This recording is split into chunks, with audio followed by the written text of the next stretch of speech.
ఓం నమో నారాయణాయ. ఓం నమో భగవతే వాసుదేవాయ. మాఘపురాణము 21వ అధ్యాయము. సత్యజిత్తు కథ. కృష్ణమదుడు జహ్ను మహర్షితో ఈ రీతిగా పలుకుచున్నాడు.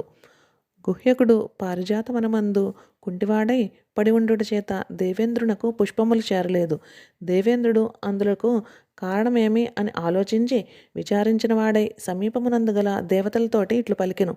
దేవతలారా, పువ్వులను తెచ్చు గుహ్యకుడు రాలేదు.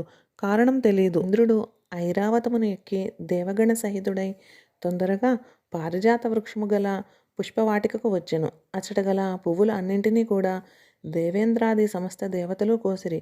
దేవేంద్రాది సమస్త దేవతలను పుష్పములు కోయినప్పుడు విష్ణు నిర్మాల్యమును దాటవలసి వచ్చెను. ఆ దోషం వలన వారికి ఆకాశయానము అడుగంటినది. కుంటివారైరి. వాహనములతో కూడా ఎంతమాత్రమూ కదలలేక అచ్చటనే విచారించుచూ ఉండిరి. సత్యజిత్తు ఇట్లు దురవస్థపాలైన దేవేంద్రుడు మొదలగు దేవతలను చూసి అత్యంత ఆశ్చర్యముతో విచారించి వారికి నమస్కరించి వారితో ఇట్లు చెప్పెను. ఇంద్రాది దేవతలారా, మీరు చిన్నదైన ప్రయోజనమునకు ఇట్లు బద్ధులై విచారమును పొందుచుంటిరి. కాబట్టి మీరు నృశంకులగుచున్నారు అనుట విని దేవతలు తలలు వంచుకునిరి. పువ్వులయందుండు ఆశచేత మేమిచ్చట బలము లేక పడియుంటిమి. కాన మాకు ముందుగతి ఏమి చెప్పమని అడిగిరి. సత్యజిత్తు వారి మాటలకు బదులు పలకక తన కుటీరమునకు పోయెను. ఆ పూతోటయందు విచారగ్రస్తులై ఇంద్రాదులు 11 దినములు ఉండిరి. వారికి అమృత ఆహారము లేదు. ఏ కోరిక కోరినా ఆ కోరికనిచ్చు స్వర్గలోకము లేదు. కాన నిరాహారులై విచారముతో భూలోకమున పడియుండిరి. అందువలన ఇంద్రియములందు శక్తి లేక క్రమముగా అచ్చటనే మూర్ఛను పొందిరి. సత్యజిత్తు మరలా వారిని చూచి అంతటను విష్ణు పూజా నిర్మాల్యమును తుడిచివేసి దయగలవాడై తాను కూడా భార్యాసహితుడై దేవతలతో పాటు ఉపవాసము చేసెను. స్వర్గలోకమున మిగిలిన దేవతలు తన ప్రభువగు దేవేంద్రుడు ఇంతకాలము రాకపోయినను విచారించి వారందరూ బయలుదేరి ఈ పారిజాత పుష్పవాటికి వచ్చిరి. అచ్చట ఆ భూమి అందు మోక్షాగతులే పడి ఉన్న దేవతలను దేవేంద్రుణ్ణి చూసి మిగుల కోపం వహించి బలముగలదను గర్వము చేత పారిజాత వృక్షమును మొదలతో కూడా పీకివేయుటకు ప్రయత్నము చేసిరి. కానీ వారెంతగా పెనుగులాడినను పారిజాతము కొంచెం కూడా కదలలేదు. కొంతసేపు అట్లు పెనుగులాడి లాగి చేతులు పీకుటియే గాని చెట్టు కదులటలేక ఆ ప్రయత్నమును మానిరి. నారదుడు ఆకాశము నుండి ఈ విషయమంతయు చూచి దేవతలందరూ మూర్ఛాగతులై విచారించుట చూచి ఆశ్చర్యము పొంది తద్దోష నివారణార్థము మిగిలిన దేవతలను తీసుకుని విష్ణులోకములకు పోయెను. నారదుడు అచట దయాసముద్రుడైన నారాయణునికి నమస్కారం గావించి శిరస్సున చేతులు జోడించి స్తోత్రము చేయన ఆరంభించెను. దేవతలకు అధిపతివైనవాడ శ్రీహరి, రమావల్లభ, సర్వ ప్రపంచమునకు భర్త అయినవాడ, సుఖములనిచ్చువాడ, పద్మముల వంటి కండ్లు కలవాడ, సూర్యుడు చంద్రుడు అగ్నిహోత్రునకు యొక్క కాంతిపుంజము చేత ప్రకాశించువాడ, నీకు నమస్కారము. కృష్ణ, నాశనము లేనివాడు, ఆదిదేవుడు, పురాణ పురుషుడు, అన్ని లోకములకు అధిపతివి, గరుక్మంతుడు, పతాకమందు గలవాడువు, అట్టి నీకు వందనము. శ్రీహరి అనంతుడవు, విష్ణుమూర్తివి, పాలసముద్రమునందు శయనించువాడు, పాన్పు పైన లక్ష్మితోటి కొలి ఉన్నవాడువు. నారాయణ, నీవు స్వర్గలోకములకు పాలకుడువు, విస్మంతయు నడుపువాడువు, సర్వేశ్వరుడువు, సర్వగతుడవు, సర్వమునకు ఆధారపూతుడవు.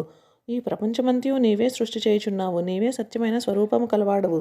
ఈ జగత్తుకు లోపల బయట కూడా వ్యాపించి ఉండువాడువు నీవే సమస్త లోకములకు తల్లివి, తండ్రివి, దేవతలకు అధిపతి అగువాడ, వందనము. ఈ విధమైన నారదుని స్తోత్రమును నారాయణుడు విన్నవాడే ఏమయూ తెలియని వాని వలె నారదునితోటి ఇట్లు పలికెను. నారద, కుశలమే కదా? నీవిప్పుడు ఇచ్చటికి ఎందులకు వచ్చితివి? చెప్పుము. కృష్ణ, ఏమని చెప్పవలయును? ఇంద్రుడు మొదలగు దేవతలందరూ గొప్ప ఆపదను కలిగించు కార్యము చేసిరి. భూలోకమును పాలసముద్ర తీరమున పారిజాతవనమును ఒక వృక్షము కలదు. ఆ పారిజాత పుష్పములు చాలా అందమైనవి, మనసునకు ఆనందకారకములుగా ఉండేవి. అది చూచి ఆశ్చర్యమును పొంది దేవేంద్రుడు సపరివారముగా దొంగతనముగా ప్రతినిత్యము పువ్వులను తెప్పించి అనుభవించుచుండెను. అంతతో తృప్తి చెందక బాధుల మాటలు విని భూలోకమునకు దేవతలను వెంట పెట్టుకుని వెళ్ళి ఆ పారిజాత వృక్షం మొదట అగ్నిహోత్రమందు పడిన మిడతల వలె పడియుండిరి. అమృతాహారులై దేవేంద్రునకు దేవతలకు కూడా 11 దినముల నుండి కొంచెమైనను భోజము లేదు. అందువలన వారు బాధ చెంది మరణ సమానమైన మూర్ఛలో పడి ఉండిరి. కనుక నీ సేవకులైన ఇంద్రాది దేవతలను రక్షింపుము అని విన్నవించిన నారదుని పలుకులు విని భక్తులు యందు కరుణ కలవాడును, సర్వదేవతలకు ప్రభువు భగవంతుడు అగు శ్రీ మహావిష్ణువు నారదునితోటి ఇట్లు పలికెను. నారద, అమృత కలశము నుండి క్షీరసముద్ర తీరమున అమృత బిందువులు పట్టుట వలన ఆ స్థలమందు తులసి పారిజాతవనములు 2 వృక్షములు పుట్టినవి. అవి 2 పవిత్ర వృక్షములైనవి. సత్యజిత్తును శూద్రుడు దరిద్రుడొకడుచే అదృష్టవశమున ఇట్లు లభించిన చెట్లకు నీళ్లు పోసి పెంచి పూదోట నేర్పరిచి ఆ పుష్పముల వలన జీవించుచుండెను. ఇంద్రుడు ఆ పుష్పములను ఆశించి దొంగతనముగా హరించెను. సత్యజిత్తు ప్రతినిత్యమును పువ్వులను కానక విచారించి శ్రీ విష్ణుదేవుని పూజించు పత్ర పుష్పాది నిర్మాల్యమును ఈ పూదోట యందు జల్లెను. మరునాడు వారు వచ్చి పుష్పములను గోయిచు దేవేంద్రాది దేవతలందరూ ఆ విష్ణు నిర్మాల్యమును దాటిరి. అందువలన పాదస్పర్శనము సంభవించినది. కాన వారి ఆకాశగమనము నశించి కుంటివారే అచటనే పడి ఉండిరి. దోషమంతయు నా యొక్క ఫలపుష్ప పూజా నిర్మాల్యమును పాదములతో త్రొక్కుట చేతను దాటుట చేతను సంభవించినది. తెలిసి గాని తెలియక గాని నాకు సమర్పించిన పత్ర ఫల పుష్ప గంధ నైవేద్యాది నిర్మాల్యమును నాకు అభిషేకించిన నీటిని పాదములతో దాటినవాడు త్రొక్కినవాడు పాదస్పర్శ గావించినవాడు ఈ లోకమందును పరలోకమందును కుంటివాడై ఉండును. సత్యజిత్తు ఇంద్రాది దేవతలను చూచి ఇంకనూ ఎవరికేమి దోషము కలుగునో అను భయము కలవాడే ఆ నిర్మాల్యమును తుడిచివేశను. ఇంద్రుడు మొదలగువారు దోషమునకు పరిహారమును ఎరుంగలేక తిండి లేక అచటనే పడి విచారించుచుండిరి. ఆషాఢ శుద్ధ పాడ్యమి మొదలుకొని 11 దినముల నుండి దేవతలకు భూమి అందు తిండి లేకపోయెను. ఇంద్రుడు దేవతలతో కూడి తిండి లేక చావుతో సమానమైన మూర్ఛను పొందెను. సత్యజిత్తును దేవతలకు తిండి లేనందున తానును భార్యతో కూడి ఉపవాసవ్రతము చేయుచు దేవతల జీవనార్థమై నన్ను ప్రతినిత్యము పూజ చేయుచుండెను. ఇంద్రుడు మొదలగువారు మూర్ఛను పొందినది మొదలు నేటి తిథి ఏకాదశి.